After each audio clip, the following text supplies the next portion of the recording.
BBC বাংলার television অনুষ্ঠান BBC প্রবাহে আপনাদের সবাইকে স্বাগত জানাচ্ছি। আমি শারমিন রমা। শুরুতেই দেখে নেব আজ কি থাকছে।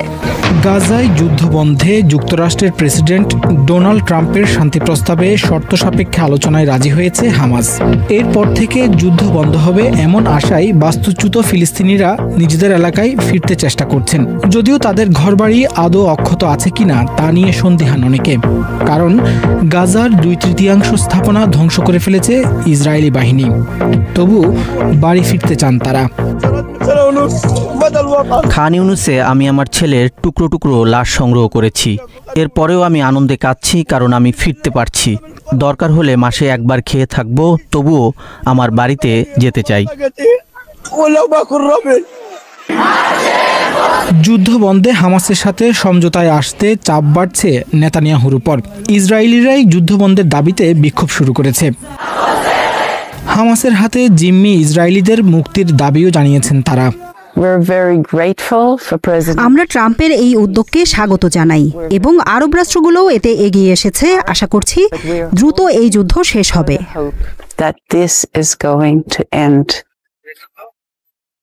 ট্রাম্পের শান্তি প্রস্তাবে সাড়া দিলেও আলোচনার জন্য বেশ কিছু শর্ত জুড়ে দিয়েছে হামাস। বিশেষ করে অস্ত্র সমর্পণ ও গাজার নিয়ন্ত্রণ ছাড়ার বিষয়ে তারা একমত নয়। আমরা শুরু থেকেই বলেছি যে হামাস শুধুমাত্র আত্মরক্ষার জন্য অস্ত্র ব্যবহার করছে। যদি ফিলিস্তিন রাষ্ট্র প্রতিষ্ঠা হয় এবং হামাস রাষ্ট্র পরিচালনা করে, তাহলে তো অস্ত্রের দরকার নেই। অতীতেও এমন শান্তি আলোচনা শুরু করার কথা থাকলেও শেষ পর্যন্ত তা ভেস্তে গিয়েছিল। এবারও সে আলোচনা কতটা টেকসই হবে তা নিয়ে এখনো সন্দেহ দূর হচ্ছে না। আলোচনার সবকিছুই ট্রাম্পের সাথে আমার সমন্বয় করে হচ্ছে। হামাস সব জিম্মিদের মুক্তি দেবে। এরপর গাজা নিয়ন্ত্রণে আবারও ইসরায়েলি সেনাদের পুনর্বহাল করা হবে। যুদ্ধ থামালে হামাস জিম্মিদের 2 বছর আগেই মুক্তি দিত বলে যে কথা উঠেছে তা ভুয়া। ট্রাম্পের শান্তি প্রস্তাবে গাজার একটি মানচিত্র প্রকাশ করা হয়েছে, যেখানে ধাপে ধাপে ইসরায়েলি আর্মিকে সরিয়ে নেওয়ার রূপরেখা প্রস্তাব করা হয়েছে। কিন্তু এই মানচিত্র হামাস মেনে নিতে রাজি নয়। যে মানচিত্রটি দেখানো হচ্ছে সেটি গেল মার্চ এবং জুন মাসে আলোচনার সময় হামাসকে দেয়া হয়েছিল। কিন্তু সে মানচিত্রে ইসরায়েল পুরো রাফা দখলে নেয়ার কথা বলা হয়েছে।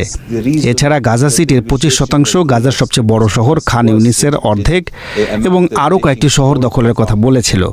তাই হামাস সে আলোচনা প্রত্যাখ্যান করে, কারণ এই মানচিত্র মেনে নিলে প্রায় 8-10 লাখ লোক আর কোনোদিন গাজায় তাদের বাড়িতে ফিরতে পারবে না। ইসরায়েলের মিত্ররাও ফিলিস্তিন রাষ্ট্রকে স্বীকৃতি দেওয়ায় এবং আন্তর্জাতিক চাপ বাড়তে থাকায় এবার অনেকটা চাপের মুখে নেতানিয়াহু। এছাড়া ইসরায়েলকে নিরবিচ্ছিন্ন সমর্থন দিয়ে আমেরিকাও মিত্রদের চাপে পড়েছেন বলে মনে করছেন রাজনৈতিক বিশ্লেষকরা। আসলে ইসরায়েলের যুদ্ধের কারণে যে বিরূপ প্রতিক্রিয়া হচ্ছে তাতে আমেরিকাও ক্লান্ত হয়ে পড়ছে। জাতিসংঘের সাধারণ অধিবেশনে সবার তোপের মুখে পড়া এবং মধ্যপ্রাচ্যে কাতার, ইউএর মতো আমেরিকার মিত্র দেশগুলো তাকে চাপ দিচ্ছে। এদের কাছ থেকে তার প্রচুর ব্যবসা বাণিজ্যের সুযোগ আছে। তাই আমেরিকা হয়তো এখন যুদ্ধ বন্ধ করতে অনেক বেশি সিরিয়াস। এদিকে শান্তি আলোচনার নামে ইসরায়েল সময়ক্ষেপণ করছে কিনা তা নিয়ে প্রশ্ন তুলেছে ফিলিস্তিনিরা। কারণ গেল জানুয়ারিতে আলোচনার নামে গাজার কিছু অংশ থেকে সেনা প্রত্যাহার করে নেয় ইসরায়েল, কিন্তু 2 সপ্তাহ পরেই আবার পুরোদমে হামলা শুরু করে তারা। তাই এবারও শান্তি আলোচনা আশা জাগালেও স্বস্তি ফেরাতে পারছে না ফিলিস্তিনিদের মনে।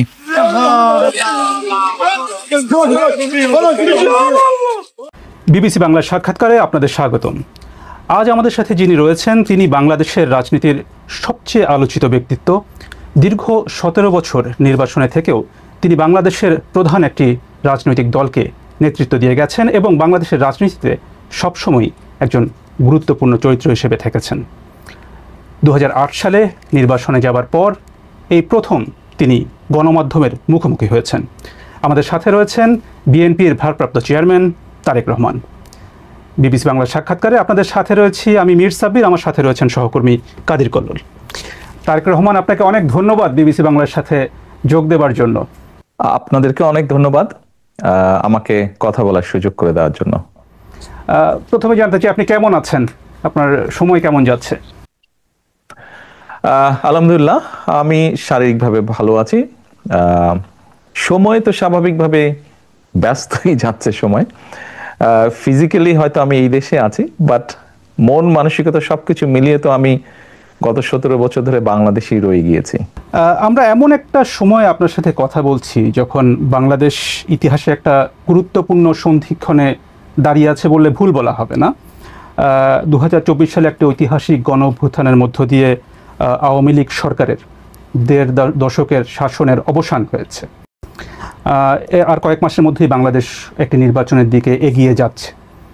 এর মধ্যে আপনি আপনার অনেক দলীয় অনুষ্ঠানে আপনি যোগ দিয়েছেন, কথা বলেছেন, নিয়মিতই কথা বলে যাচ্ছেন, কিন্তু গণমাধ্যমের সাথে আপনি এই দীর্ঘ সময় কথা বলেননি। এতদিন ধরে আপনি কথা বলেননি কেন? ব্যাপারটা বোধহয় এরকম না, ব্যাপারটা বোধহয় একটু ভিন্ন। আসলে আমি কথা ঠিকই বলেছি। আমি দীর্ঘ 17 বছর এখানে আছি এই দেশে প্রবাস জীবনে। তবে আমার উপরে যখন দলের দায়িত্ব এসে পড়েছে, তারপর থেকে আমি গ্রামে গঞ্জে আমার নেতাকর্মী সহ তাদের সাথে বিভিন্ন পর্যায়ে সাধারণ মানুষ যখন যেভাবে অংশগ্রহণ করেছে, আমি সকলের সাথে কথা বলেছি।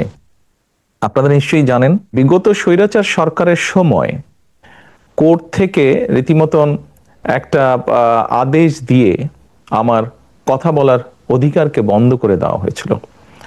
আমি যদি গণমাধ্যমে কিছু বলতে চাইতাম, হয়তো গণমাধ্যমের ইচ্ছা ছিল ছাপানোর, গণমাধ্যম সেটি ছাপাতে পারতো না। আমি একবার প্রেস ক্লাবে কথা বলেছিলাম, তখন পরের দিন দেখলাম যে প্রেস ক্লাবে তখনকার যেই প্রেস ক্লাবের যারা সদস্য ছিলেন বা কমিটি ছিল, তারা তাদের মিটিং ডেকে একটি সভা করে তারা সিদ্ধান্ত নেয় যে তারা তখন আমাকে আইনের দৃষ্টিতে ফেরারি বলা হয়েছিল, যে সেরকম কোনো ব্যক্তিকে তারা প্রেস ক্লাবে কথা বলতে দিবে না। এভাবে তারা চেষ্টা করেছিল আমার কথা বন্ধ করে রাখতে। আমি কথা বলেছি, সামাজিক মাধ্যম সহ বিভিন্ন পন্থায় আমি পৌঁছানোর চেষ্টা করেছি। আমি ইনশাল্লাহ পৌঁছিয়েছি মানুষের কাছে। কাজে গণমাধ্যমে যে কথা বলিনি তা না, আমি কথা বলেছি, হয়তো আপনারা তখন কথা নিতে পারেননি অথবা শুনতে পারেননি, ইচ্ছা থাকলেও ছাপাতে পারেননি, হয়তো প্রচার করতে পারেননি, কিন্তু আমি বলেছি, আমি থেমে থাকিনি। আমি অবশ্য সাক্ষাৎকারের কথা বলছিলাম, যে প্রশ্নোত্তরের বিষয়টি, মানে বিশেষ করে গত 1 বছরে বাংলাদেশে গণ অভ্যুত্থানের 1 বছর পেরিয়ে গেছে যেমনটা বলছিলাম, এবং অনেকের ধারণা ছিল আওয়ামী লীগ সরকারের পতনের পর আপনি দেশে এসে সশরীরে দলের নেতৃত্ব দেবেন, এবং গত 1 বছরে যে প্রশ্নটা বারবার ঘুরে ফিরে এসেছে এবং এখনো আসছে, যে আপনি এখনো দেশে ফেরেননি কেন? কেন আপনি এখনো দেশে ফেরেননি? কিছু সঙ্গত কারণে হয়তো ফিরাটা হয়ে ওঠেনি এখনো, তবে সময় তো চলে এসছে মনে হয়। ইনশাল্লাহ দ্রুতই ফিরে আসব। সেটা কবে আমরা কি জানতে পারি? দ্রুতই, মনে হয় দ্রুতই ইনশাল্লাহ। নির্বাচনের আগে কি তাহলে আপনি দেশে আসবেন এমন সম্ভাবনা তাহলে বলা যায়? রাজনীতি যখন করি, আমি একজন রাজনৈতিক কর্মী হিসেবে স্বাভাবিক নির্বাচনের সাথে রাজনৈতিক দল, রাজনৈতিক কর্মীর একটি ওতপ্রোত সম্পর্ক। কাজেই যেখানে একটি প্রত্যাশিত, জনগণের প্রত্যাশিত নির্বাচন হবে, সেই নির্বাচনের সময় কেমন করে দূরে থাকব? আমি তো, আমার সর্বোচ্চ চেষ্টা থাকবে, ইচ্ছা থাকবে, আগ্রহ থাকবে সেই প্রত্যাশিত নির্বাচন জনগণ চাইছে, সেই প্রত্যাশিত নির্বাচন যখন অনুষ্ঠিত হবে, জনগণের সাথে, জনগণের মাঝেই থাকবো ইনশাল্লাহ। একটা বিষয় যেটা আপনার দল থেকে মাঝে দলের নেতাদের কেউ কেউ কখনো কখনো বলেছেন, যে একটা নিরাপত্তার শঙ্কার কথা বলেছেন আপনি না আসার পেছনে।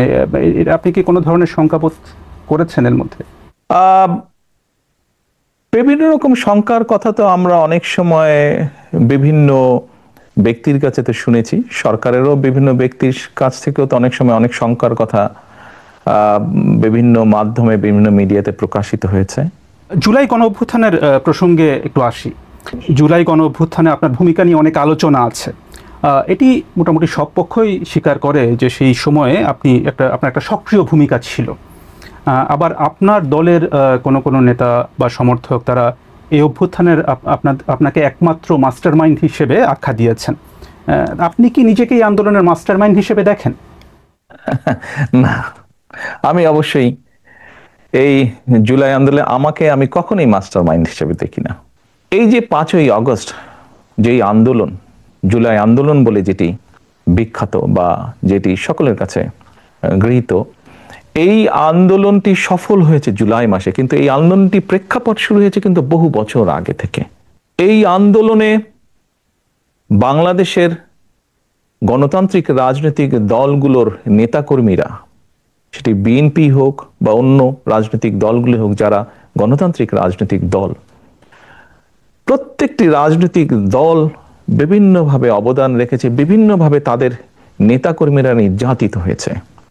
আমি মনে করি জুলাই আগস্ট মাসে এসে জনগণ সকল গণতান্ত্রিক রাজনৈতিক দলের সাথে অংশগ্রহণ করেছে। শুধু কি রাজনৈতিক দলের নেতাকর্মীরাই সেদিন ছিল মাঠে? অবশ্যই নয়। আমরা দেখেছি সেদিন মাদ্রাসার ছাত্ররা, তারা ছিলেন এই আন্দোলনের মাঠে। আমরা দেখেছি গৃহিণীরা পর্যন্ত রাস্তায় নেমে এসেছেন সন্তানের পেছনে। আমরা দেখেছি কৃষক, শ্রমিক, সিএনজি চালক, ছোট দোকান কর্মচারী বা দোকান মালিক থেকে আরম্ভ করে গার্মেন্টস কর্মী থেকে আরম্ভ করে তারা নেমে এসেছিলেন। আমরা দেখেছিলাম সামরিক বাহিনীর অবসরপ্রাপ্ত কর্মকর্তা কর্মচারীরা নেমে এসেছিলেন এই আন্দোলনে। এমন অনেক সাংবাদিক যারা স্বৈরাচারের অত্যাচারে নির্যাতিত হয়ে দেশ থেকে বাইরে চলে যেতে বাধ্য হয়েছিলেন, তারা সম্পৃক্ত হয়েছিলেন এই আন্দোলনে। কাজেই কারো ভূমিকাকে আমরা ছোট করে দেখতে চাই না, খাটো করে দেখতে চাই না। আমি বিশ্বাস করি দৃঢ়ভাবে সমাজের দল মত নির্বিশেষে, শ্রেণী বিন্যাস নির্বিশেষে প্রত্যেকটি মানুষের অবদান আছে। এই আন্দোলন ছিল বাংলাদেশের জনগণের আন্দোলন, যারা গণতন্ত্রে বিশ্বাস করেন। এই আন্দোলনের মাস্টার মাইন্ড কোনো দল, কোনো ব্যক্তি নয়। এই আন্দোলনের মাস্টার মাইন্ড বাংলাদেশের গণতান্ত্রিক আমি জনগণ। এই বিষয়ে যদি আপনার থেকে জানতে চাই যে হচ্ছে যে যখন আন্দোলনটা চলছিল, তখন যে আন্দোলনে যে ছাত্র নেতৃত্ব ছিল, তাদের সাথে আপনার কতটা যোগাযোগ ছিল? আপনার দলের সাথে তো নিশ্চয়ই যোগাযোগ ছিল, দলের নেতাকর্মীদের সাথে। অন্যদের সাথে আপনার কতটা যোগাযোগ ছিল? স্বাভাবিকভাবে আমি যেহেতু বাইরে থেকে কাজ করছি, আমাকে যোগাযোগটা অনলাইনের মাধ্যমে রাখতে হয়েছে। এবং সেই দিনগুলোতে আপনাদের নিশ্চয়ই মনে আছে যে টেলিফোন সিস্টেম বা অনলাইন সিস্টেমের কি অবস্থা করেছিল স্বৈরাচার। আপনি যোগাযোগের যেটি কথা বলেছেন, এই যোগাযোগটি প্রত্যক্ষ পরোক্ষ বিভিন্নভাবে আমাদেরকে করতে হয়েছে, বিভিন্ন মাধ্যমে করতে হয়েছে। যোগাযোগটা যে খুব স্মুথ সব সময় থেকেছে তা নয়, প্রত্যেকে সহযোগিতা করেছি আমরা।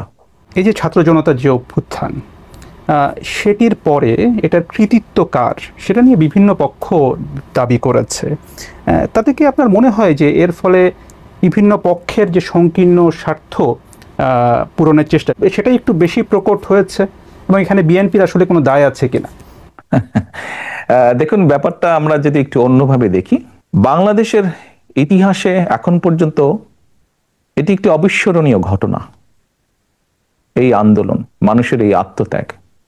সাধারণত কোনো রাজনৈতিক আন্দোলনে, স্বৈরাচারের বিরুদ্ধে আন্দোলনে শিশু হত্যা হয় না, শিশু শহীদ হয় না, শিশু মৃত্যুবরণ করে না। বাট আমরা দেখেছি এই আন্দোলনে, স্বৈরাচারের এই আন্দোলনে যতটুকু আমার মনে আছে, প্রায় 63 জন শিশু শহীদ হয়েছে, মারা গিয়েছে।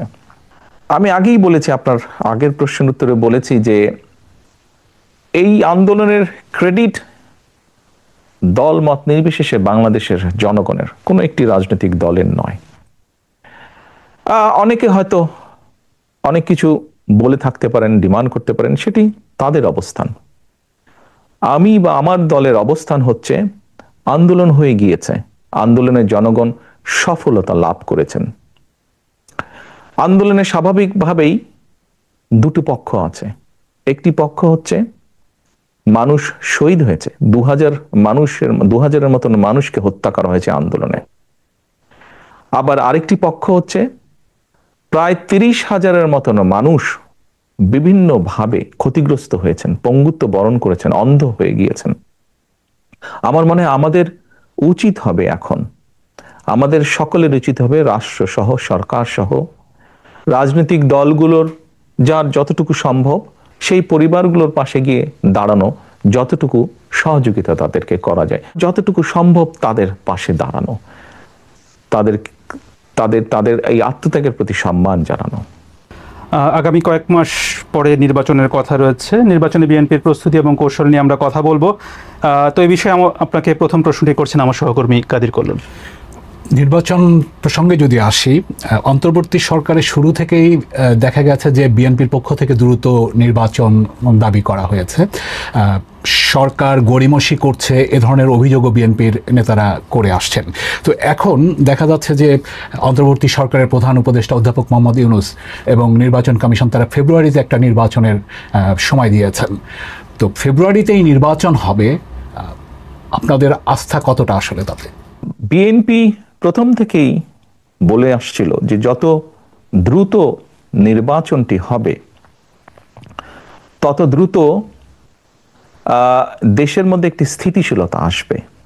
দেখুন, বাংলাদেশের মানুষ গত 17 বছর যাবৎ তাদের রাজনৈতিক অধিকার যেমন তাদের কাছ থেকে কেড়ে নেওয়া হয়েছিল, তাদেরকে তাদের অর্থনৈতিক সমৃদ্ধি থেকেও বঞ্চিত করা হয়েছিল, যার ফলশ্রুতিতে আমরা সমাজে অনেকগুলো পর্যায়ক্রমিকভাবে স্পিল ওভার ইফেক্ট বলতে যা বোঝায় অনেকগুলো খারাপ লক্ষণ দেখেছি। বেকার সমস্যা বেড়েছে, দারিদ্রতা বেড়েছে, শিক্ষা ব্যবস্থা ধীরে ধীরে ধ্বংস হয়ে গিয়েছে, চিকিৎসা ব্যবস্থা ধীরে ধীরে ধ্বংস হয়ে গিয়েছে, কৃষি ব্যবস্থা ধীরে ধীরে ধ্বংস হয়েছে। আমরা সেজন্যই বলেছিলাম যে যত দ্রুত নির্বাচন হবে, যত দ্রুত দেশের মালিক যারা অর্থাৎ জনগণ, তাদের কাছে যখন সেই অধিকার ফিরিয়ে দেওয়া হবে, তারা যখন সিদ্ধান্ত নেবে, অর্থাৎ দেশের মালিক যখন সিদ্ধান্ত নেবে দেশ কারা কিভাবে পরিচালিত করবে, তত দ্রুত দেশে স্থিতিশীলতা ফিরে আসবে। কারণ প্রকৃতভাবে নির্বাচিত একটি সরকার অবশ্যই জনগণের যেই চাওয়া, অর্থাৎ জনগণ যেভাবে চায় সেই বিষয়গুলোকে তারা অ্যাড্রেস করবে। ইয়েস, একটি নির্বাচন হলেই যে সব রাতারাতি সব ঠিক হয়ে যাবে তা না। সমস্যাগুলোকে যখন আপনি অ্যাড্রেস করবেন, খুব স্বাভাবিকভাবেই ধীরে ধীরে সমস্যা কমতে শুরু করবে। আমরা আনন্দিত যে দেরিতে হলেও সরকার জিনিসটি উপলব্ধি করতে পেরেছেন। আমরা ডিসেম্বরের ভিতরে চেয়েছিলাম, ওনারা ফেব্রুয়ারির ভিতরে এখন নির্বাচনটি করতে চাইছেন। আমরা আস্থা রাখতে চাই যে সরকার সে ব্যাপারে সব রকম উদ্যোগ পর্যায়ক্রমিকভাবে গ্রহণ করবেন। এখন যেহেতু আপনারা বলছেন যে আপনারা আস্থা রাখতে চান, সেখানে নির্বাচন নিয়ে আপনার পরিকল্পনাটা কি? মানে এককভাবে বিএনপি নির্বাচন করবে, মানে দলগতভাবে, নাকি জোটবদ্ধভাবে আসন ভাগাভাগির মাধ্যমে নির্বাচন করবে? খুব ট্রিকি কোয়েশ্চেন একটু। দেখুন, আমরা প্রায় 64টি রাজনৈতিক দল বিগত স্বৈরাচারের সময় যার যার অবস্থান থেকে রাজপথে আন্দোলন গড়ে তোলার চেষ্টা করেছে। আমরা চেষ্টা করেছিলাম কম বেশি একসাথে কাজ করার জন্য। এমনকি আমরা যে 31 দফা দিয়েছি রাষ্ট্র পুনর্গঠনের, এটি ছিল প্রথমে 2016 সালে আমরা দিয়েছিলাম শুধু বিএনপির পক্ষ থেকে। পরবর্তীতে ভিশন 2030 ছিল যেটা, পরবর্তীতে এটিকে আমরা কিছুটা আরো একটু ডেভেলপ করি, আমরা 27 দফা দিয়েছিলাম। পরবর্তীতে আমরা আমাদের সাথে যে রাজনৈতিক দলগুলো আছে তাদের সাথে পরামর্শ করে সকলের মতামত নিয়ে আমরা 31 দফা দিয়েছি। কারণটি হচ্ছে যে দলগুলোকে আমরা পেয়েছি আমাদের সাথে রাজপথের আন্দোলনে, আমরা চাই সকলকে সাথে নিয়ে রাষ্ট্র পুনর্গঠন করতে, সকলের মতামতকে সাথে নিয়ে আমরা রাষ্ট্র পুনর্গঠন করতে চাই। সেখানে তাহলে মানে যারা আন্দোলন করেছে তারাই, নাকি মানে মিত্র কারা হবে, আসলে কারা সাথে থাকবে আপনাদের নির্বাচনকে সামনে রেখে? ওই যে বললাম, কম বেশি সকলকে নিয়ে আমরা রাষ্ট্র গঠন করতে চাই। কিন্তু দেখা গেছে যে জামায়াতে ইসলামী তারা কিছু দলকে নিয়ে বিএনপি বিরোধী একটি জোট করার ইঙ্গিত দিচ্ছে, সেটিকে মানে মানে আপনারা কি উদ্বেগ হিসেবে দেখেন? মানে আপনারা কিভাবে দেখেন সেটা? দেখুন, কোন দল বা সমষ্টিগতভাবে কোন দল যদি বাংলাদেশের যে আইন আছে, বৈধ আইন আছে, বাংলাদেশের যেহেতু সংবিধান এখনো যেটি আছে, এই সবকিছুর ভেতরে থেকে, অর্থাৎ মানুষের সমর্থন গ্রহণযোগ্যতা সবকিছুর ভেতরে থেকে যারা রাজনীতি করবে তারা করতেই পারে, এটাতে তো কোনো সমস্যা বা উদ্বেগের কোনো কারণ আমি দেখি না। সেখানে যদি তারা একটি আলাদা জোট করে, সেটি কি আপনাদের জন্য কোনো চ্যালেঞ্জ তৈরি করবে? না, কেন? ইলেকশন হলে তো ইলেকশনে প্রতিযোগিতা থাকতেই পারে, প্রতিদ্বন্দ্বিতা থাকতেই পারে, এতে উদ্বেগের কি আছে? বিএনপি তো আগেও নির্বাচন করেছে, বিভিন্ন সময় বিএনপি নির্বাচন করেছে, কম্পিটিশন করেই বিএনপি নির্বাচন করেছে, প্রতিযোগিতা করেছে, উদ্বেগের কিছু নাই তো। মনোনয়নের প্রশ্নে যদি আসি, সেখানে আপনাদের কৌশলটা কি হবে? এর আগে বিভিন্ন সময় নির্বাচনগুলোতে মানে পেশি শক্তির প্রভাব, টাকার প্রভাব, পারিবারিক বিষয় বিবেচনা, এই বিষয়গুলো বিভিন্ন সময় অভিযোগ আছে। এবার ভিন্ন কি হবে আসলে?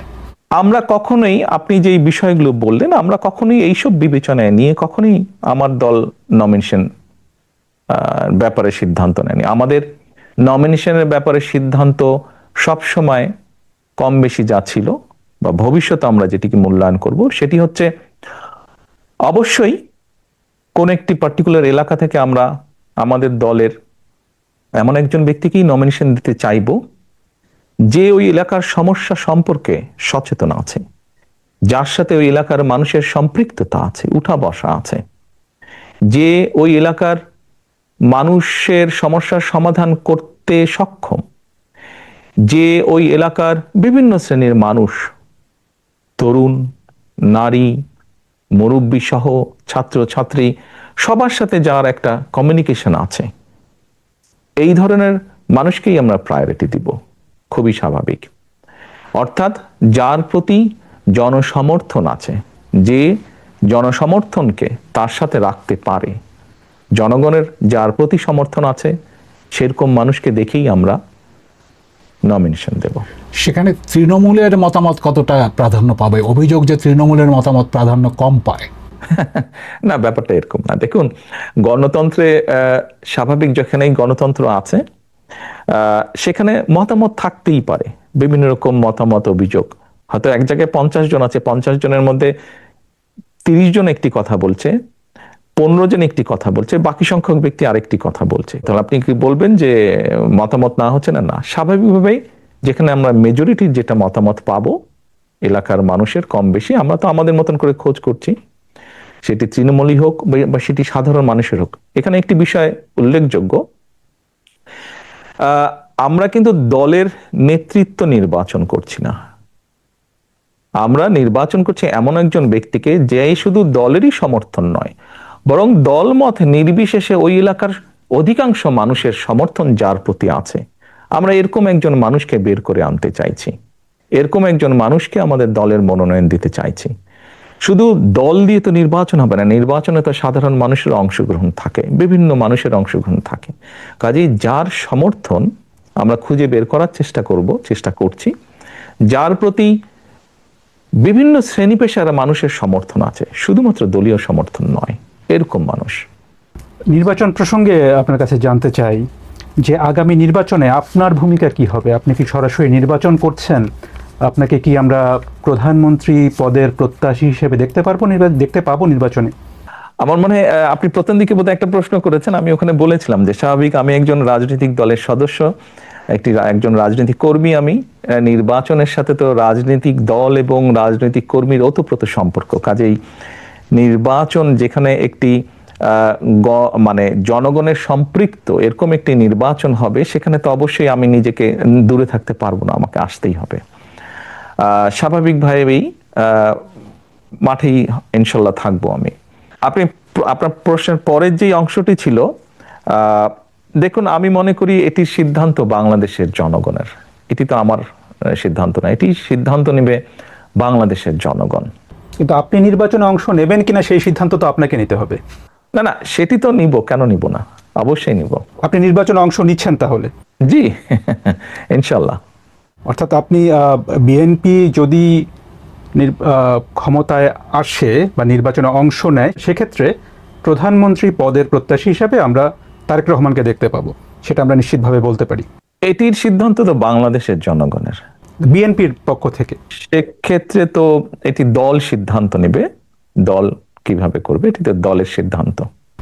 সাবেক প্রধানমন্ত্রী এবং আপনাদের দলের চেয়ারপারসন খালেদা জিয়া, তিনি কি এই নির্বাচনে কোনো ভূমিকায় থাকবেন? তাকে কি আমরা নির্বাচনে কোনো ভূমিকায় দেখতে পাবো? আপনি এমন একজন মানুষের কথা বলেছেন যেই মানুষটি বাংলাদেশের গণতন্ত্র যতবার গণতান্ত্রিক অধিকার, জনগণের গণতান্ত্রিক অধিকারকে হরণ করা হয়েছে, প্রতিবার উনি অবদান রেখেছেন সেই গণতন্ত্রকে পুনঃপ্রতিষ্ঠিত বা পুনরুদ্ধার করার জন্য।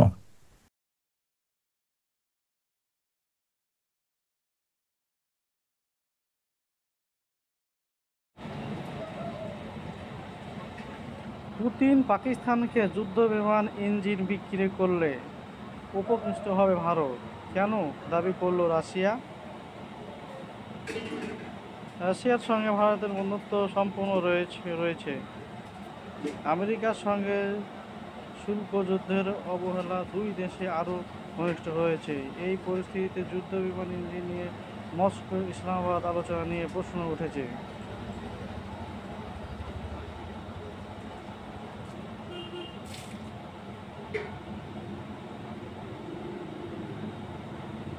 রুশ প্রেসিডেন্ট ভ্লাদিমির পুতিন যদি পাকিস্তানকে যুদ্ধবিমান ইঞ্জিন বিক্রি করে সিদ্ধান্ত নেয়, তাহলে আদালত ভারতের লাভ করা সম্ভব। এইভাবে দাবি রাশিয়া সরকারের প্রতিষ্ঠিত প্রিমিয়াম ইনফরমেশনের ইউনিট কথা প্রতিবেদন সংবাদ পৃথিবীকে দেওয়া সাক্ষাৎ জানিয়ে দেওয়া হয়েছে।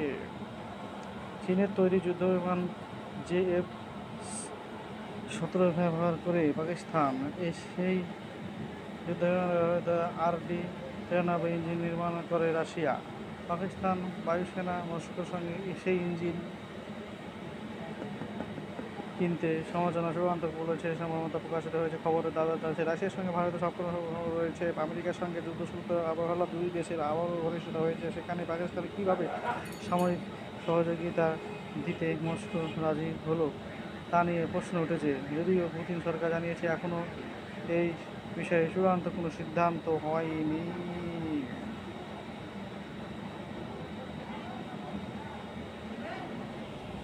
বঙ্গোপসাগরে চীনা ডুবোজাহাজের মোকাবিলায় নতুন অস্ত্র। ভারতের নৌসেনায় INS অ্যান্ড্রো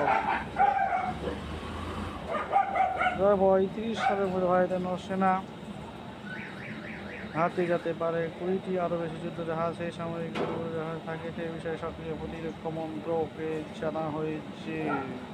ডুবোজাহাজ ধ্বংসতা দ্বিতীয় বিশ্বযুদ্ধের হাত থেকে পেল ভারতের নৌসেনা। সোমবার অন্ধ্রপ্রদেশের বিশাখাপত্তনমের পূর্বাঞ্চলের কমান্ডার সদর দপ্তরের কমিশনার মাধ্যমে ভারতের নৌসেনা যোগ দিতে IFC অ্যাড্রন এবং পরে সে commander officer engineer missionary Rajesh কৌশলের সহযোগিতায় বিভিন্ন আধিকারিক এবং বিশাখাপত্তনমের প্রতিনিধি উপস্থিতি সোমবার অনুসারে এইভাবে বাহিনী অন্তর্ভুক্ত করা হয়েছে। চল আরে হাঁটবে ফার্স্ট গিয়া হয়েছে।